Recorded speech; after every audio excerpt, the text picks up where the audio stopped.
I'm Karrie. I work in the Neuro HomeLink service. I'm an occupational therapist.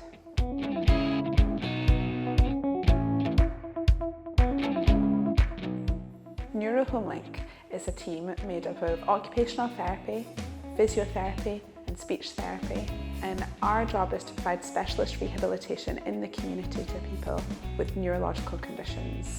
That might be making more complicated meals, it might be going out and socialising with their friends, it might be providing childcare to their children in a kind of meaningful way. It is really about developing the skills that their neurological condition has hindered them from doing, to try and develop them to help people have as much independence as possible through day-to-day life.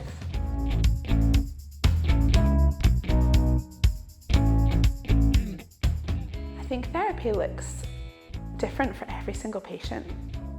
There's typically a process that we go through as occupational therapists. First of all, we meet you, find out what's important to you. What is it that makes you tick as a person?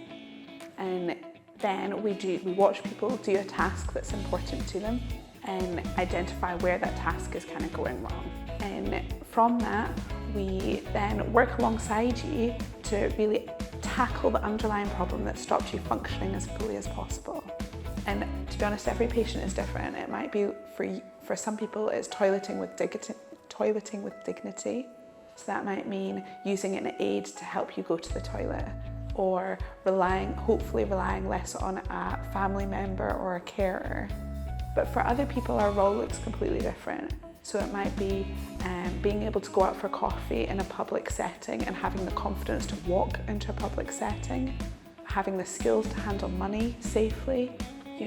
It might be being able to look at the skills you need for returning to employment.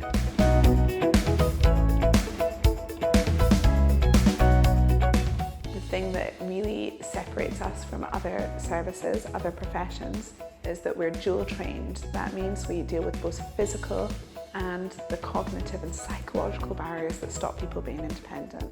I think it's really important to note that we as a profession, we're underpinned by a strong evidence base. There's good research around us working in a whole host of different settings, and that just makes us really valuable to the health professional setting.